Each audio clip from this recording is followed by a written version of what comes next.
Hello दोस्तों, स्वागत है आपके आदि सर की क्लास में। दोस्तों आज 18 सितंबर और मैं लेकर आया हूं इंपॉर्टेंट स्टैटिक, करंट और जीएस से रिलेटेड क्वेश्चंस। पहला क्वेश्चन है सारागढ़ी स्मारक।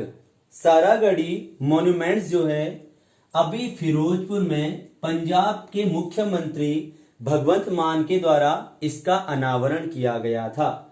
सारागढ़ी आपने एक मूवी देखी होगी केसरी, और केसरी मूवी में देखा होगा आपने कि सारागढ़ी का युद्ध होता है और वो युद्ध हुआ था 12 सितंबर 1897 को, जिस युद्ध में एक तरफ 21 सैनिक थे और एक तरफ 12,000 अफगानिक सैनिक थे और दोनों के बीच में बड़ा जबरदस्त युद्ध हुआ था और 21 सैनिकों ने पूरा लोहा माना था, जाबाज सिपाही थे और पूरा दम लगाकर लड़े थे, लेकिन हार गए थे। और यही युद्ध है जिस पर कि ये इनका स्मारक बनाया जा रहा है। अब कुछ स्मारक से संबंधित दोस्तों, अगर मैं बात करूं राष्ट्रीय महत्व के स्मारक या राष्ट्रीय महत्व के वस्तुओं का संरक्षण, ये हमारे संविधान में भाग 4 के अंतर्गत डीपीएसपी, क्योंकि भाग 4 में डीपीएसपी आता है और डीपीएसपी में एक आर्टिकल है 49 जो राज्यों को निर्देश देता है और कहता है कि राष्ट्रीय महत्व के जो भी स्मारक हैं, मॉन्यूमेंट्स हैं या जो भी आपके थिंग्स हैं, इंपॉर्टेंट जो थिंग्स हैं, उनका प्रोटेक्शन सरकार को करना चाहिए, उनका संरक्षण सरकार को करना चाहिए। अब कुछ स्मारक से संबंधित इंपॉर्टेंट न्यूज लेकर आया हूं, जैसे सबसे बड़ा धार्मिक स्मारक, भारत का सबसे बड़ा रिलीजियस मॉन्यूमेंट जो है ये बन रहा है आपका वेस्ट बंगाल में, पश्चिम बंगाल में। अभी भूकंप स्मारक जो बनाया गया है वो गुजरात के भुज नामक स्थान पे बनाया गया है और उसका नाम स्मृति वन रखा गया है। ब्रिटिश इंडिया आर्मी स्मारक, ब्रिटिश इंडिया आर्मी स्मारक जो है ये ग्लासगो में बनाया गया है।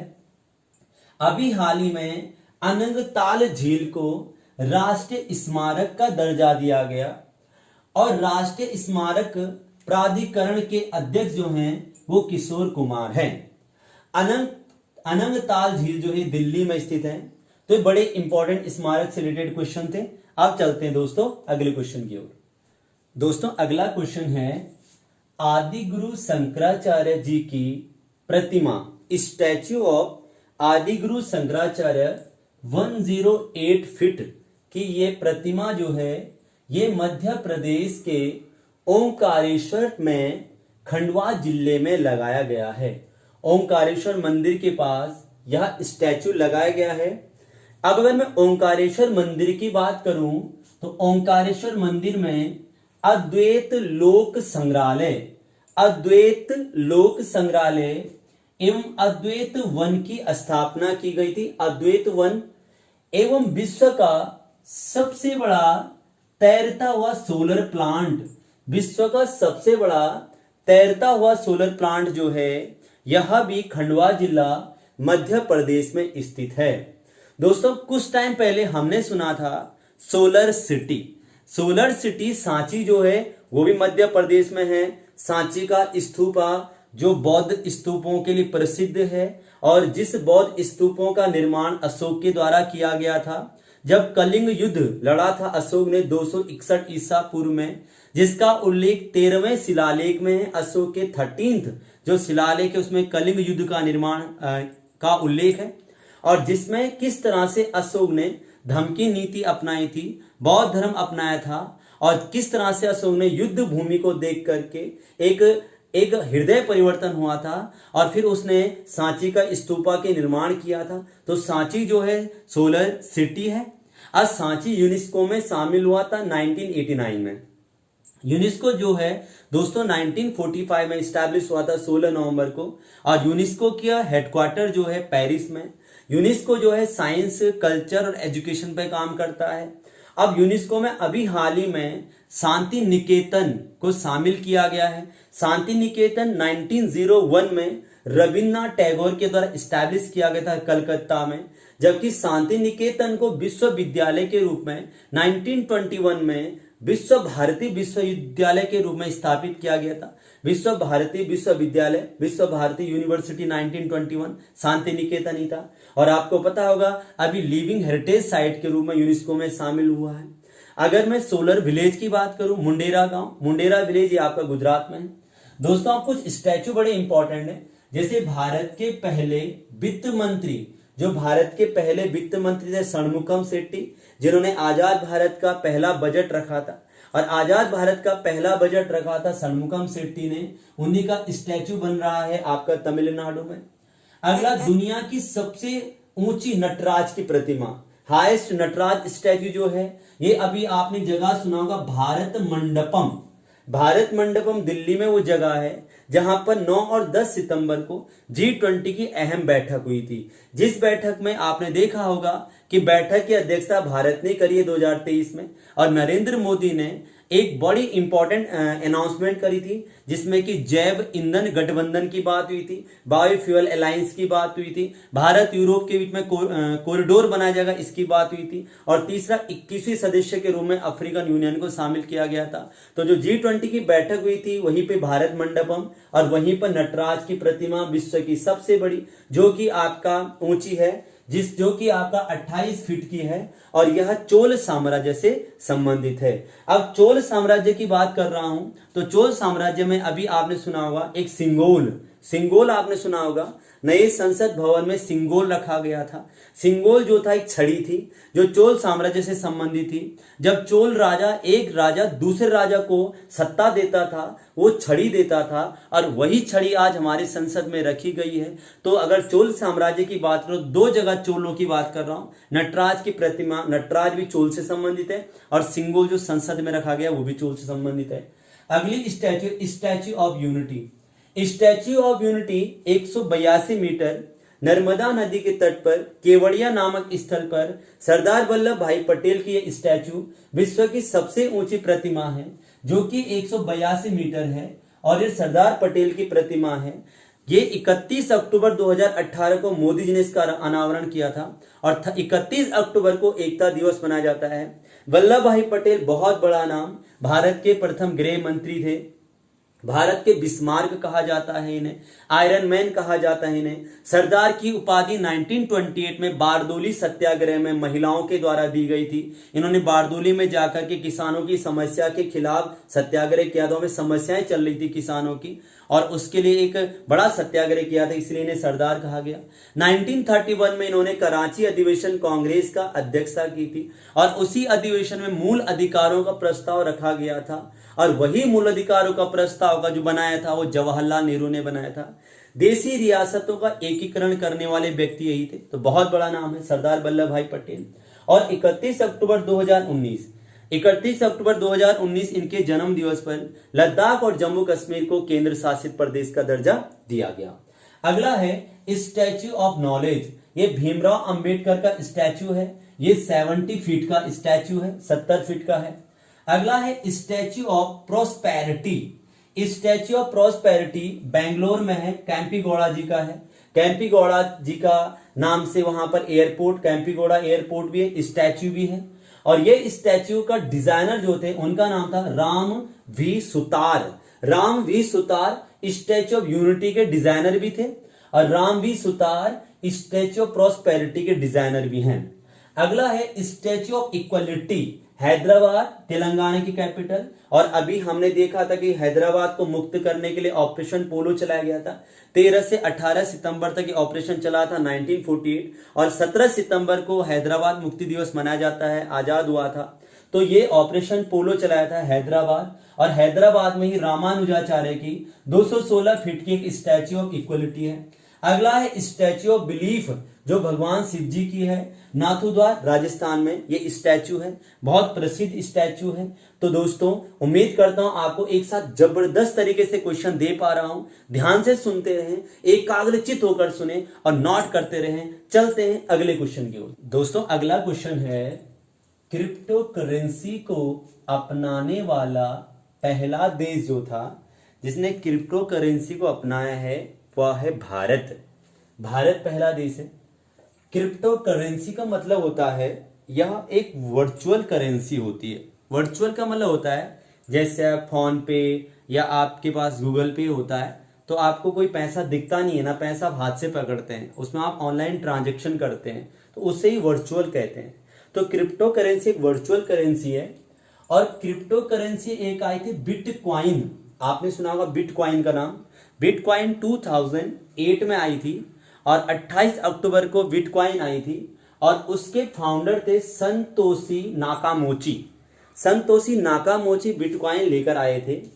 अगर मैं बात करूं बिटकॉइन को आधिकारिक मुद्रा ऑफिशियल करेंसी जो दी है वो मध्य अफ्रीका गणराज्य दूसरा देश बन गया है जिसने बिटकॉइन को ऑफिशियल करेंसी का स्टेटस दे दिया है।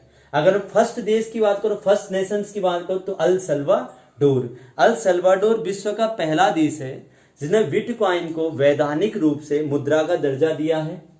अगर मैं बात करूं लिब्रा क्रिप्टो करेंसी है फेसबुक की लिब्रा आपकी क्रिप्टो करेंसी है।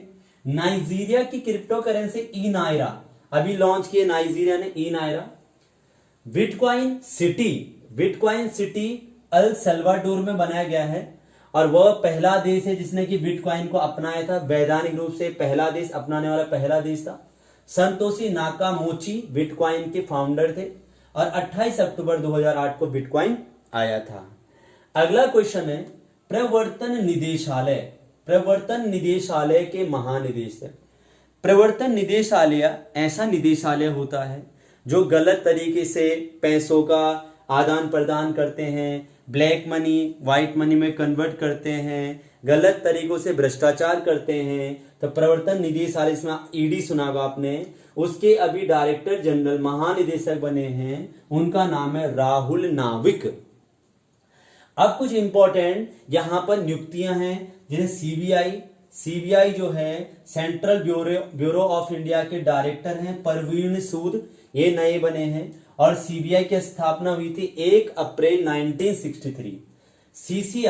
सीसीआई का मतलब भारतीय प्रतिस्पर्धा आयोग, commission of competitive commission of India के चेयरमैन जो है नवनीत कौर है। और सीसीआई की स्थापना हुई थी 14 अक्टूबर 2003। फिक्की जो है हमारे देश में उद्योगों पे रिसर्च करता है, कैसे उद्योग धंधे बढ़ाए जाए उस पर अनुसंधान करता है। और फिक्की के अध्यक्ष हैं शैलेश पाठक और फिक्की की स्थापना हुई थी 1927 में। दोस्तों अच्छे से नोट्स बनाएं, आपके आने वाले हर परीक्षा में काम आने वाले हैं। अब चलते हैं दोस्तों अगले क्वेश्चन की ओर। दोस्तों अगला क्वेश्चन है विश्व मसाला कांग्रेस का 14वां संस्करण जो है ये महाराष्ट्र में मुंबई में हुआ था। मसालों को बढ़ावा देने के लिए ये समिट होता है। भारत को मसालों का कटोरा कहा जाता है। भारत में मसाले बहुत चर्चित मात्रा में होते थे और इसीलिए मिर्च मसाले जो होते थे, इसीलिए यूरोपीय जो कंपनीज थी भारत आए थे। और मसालों का बगीचा जो है ये केरल को कहा जाता है। अगर मैं कुछ इंपॉर्टेंट समिट की बात करूं जो भारत में अभी हुए हैं, जिसमें सबसे पहला नाम 12वां हिंदी सम्मेलन, ये अभी 2023 में फिजी में हुआ था। अगर मैं 5वां विश्व कॉफी सम्मेलन की बात करूं बेंगलुरु, क्योंकि कर्नाटक में सबसे ज्यादा कॉफी होती है और कॉफी विश्व में ज्यादा ब्राजील में होती है। फेजेंडा के मैदान कॉफी के लिए प्रसिद्ध है। बात करो जल सम्मेलन, विश्व का पहली बार न्यूयॉर्क में कोई वाटर समिट हो रहा है। अगली बात करो इंडियन मोबाइल कांग्रेस का जो 7वां सेशन है वो आपका दिल्ली में हुआ है, दिल्ली में सम्मेलन हुआ है। बांध सुरक्षा सम्मेलन, डैम कंजर्वेशन समिट जो हुआ अभी जयपुर में हुआ, ये मैं पहले ही पढ़ा चुका हूं, इंपॉर्टेंट डैम जो भी थे। अगला है नेशनल ई विधान एप्लीकेशन, मतलब विधानमंडल हो या विधानसभा या विधान परिषद हो, सब में जो है कागज रहित काम होगा। और ये अभी गुजरात में राष्ट्रपति द्रौपदी मुर्मू के द्वारा एक एप्लीकेशन लॉन्च की गई है जिसका नाम है नेशनल ई विधान एप्लीकेशन। अब मैं राष्ट्रपति द्रौपदी मुर्मू की बात करूं तो उनको सुरिनाम की सरकार ने grand order of yellow star, सबसे बड़ा अवार्ड जो सुरिनाम का होता वो दिया था। अगर मैं बात करूं 7वां धर्म सम्मेलन जो भोपाल में आयोजित किया गया, राष्ट्रपति द्रौपदी मुर्मू के द्वारा आयोजित किया गया था। गज उत्सव का शुभारंभ काजीरंगा असम में द्रौपदी मुर्मू जी के द्वारा किया गया था। और भारत में आयुष्मान भव अभियान, सबको स्वास्थ्य सेवाएं पहुंचाने के लिए आयुष्मान भारत अभियान द्रौपदी मुर्मू के द्वारा यह शुरू किया गया था। अब चलते हैं दोस्तों अगले क्वेश्चन की ओर। अगला क्वेश्चन है, पुरुष है एशिया कप जो अभी क्रिकेट में हुआ है, एशिया कप टूर्नामेंट मेंस का 2023 इस बार श्रीलंका और पाकिस्तान में आयोजित किया गया, जिसमें टोटल 6 टीमों ने भाग लिया और नई टीम इस बार नेपाल थी। और इसका फाइनल प्रेमदासा स्टेडियम श्रीलंका में हुआ और फाइनल में भारत ने श्रीलंका को हराकर 8वीं बार एशिया किताब का खिताब जीता था। Man of the match final में जो था मोहम्मद सिराज को मिला था, और जबकि मैन ऑफ द सीरीज जो था पूरा टूर्नामेंट में जो दिया जाता है कुलदीप यादव को मिला था। ये टूर्नामेंट जो है ये कराती है एसीसी, एशियन क्रिकेट काउंसिल।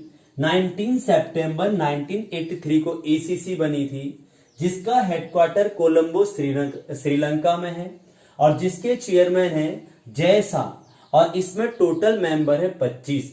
जबकि बीसीसीआई जो है ये 1928 में स्टैब्लिश हुई थी और बीसीसीआई का हेडक्वार्टर मुंबई में है और बीसीसीआई के चेयरमैन है रोजर बिन्नी। जबकि आईसीसी, इंटरनेशनल क्रिकेट काउंसिल 1909 में बनी थी, दुबई हेडक्वार्टर है और ग्रेग बार्कले न्यूजीलैंड के खिलाड़ी हैं, ये आईसीसी के हेडक्वार्टर हैं। आईसीसी का वनडे वर्ल्ड कप भारत में होने वाला है अक्टूबर में, और इस बार भारत इसे होस्ट कर रहा है। 2011 में भी होस्ट किया था भारत ने, तब भारत ने जीता था वो टूर्नामेंट श्रीलंका को हरा करके। अभी तक वर्ल्ड कप भारत ने पहली बार 1983 में जीता था, जबकि दूसरी बार 2011 में जीता था, जबकि T20 वर्ल्ड कप भारत ने 2007 में जीता था, और आईसीसी चैंपियंस ट्रॉफी जो भारत ने जीती थी वो 2013 में जीती थी। और ये जो वर्ल्ड कप होने वाला है वनडे का है, इसमें आपके ब्रांड एम्बेसडर जो है शाहरुख खान है, ये अक्टूबर में होने वाला है। और एशिया कप आपका श्रीलंका और पाकिस्तान में हुआ था। बड़े बड़े टूर्नामेंट क्रिकेट में हुए हैं, वो सब मैंने आपको इससे पिछली वाली वीडियो में बताए हैं। तो दोस्तों आपको कैसे लगी वीडियो जरूर कमेंट कीजिएगा। मैं देखता हूं कि आपके कमेंट बहुत कम बच्चों के आते हैं, तो मेरा आपसे अनुरोध है कमेंट जरूर कीजिएगा, और जिससे मेरा आत्मविश्वास बढ़े। और मेरा पूरा प्रयास है कि आपके लिए ज्यादा से ज्यादा चीजें ला सकूं। बहुत आसान नहीं होता है कि पढ़ाना और अपने आप सब कुछ मैनेज करना, लेकिन मैं तब भी पूरा प्रयास कर रहा हूं कि आप तक निःशुल्क रूप से हर चीज पहुंचे। मैं हर तरह से प्रयासरत हूं और उम्मीद करता हूं कि आप भी अगर पसंद आती है तो तब जाकर शेयर, लाइक, सब्सक्राइब कीजिएगा। बहुत बहुत धन्यवाद। आदि सर की क्लास में यूं ही बने रहे। बहुत बहुत धन्यवाद।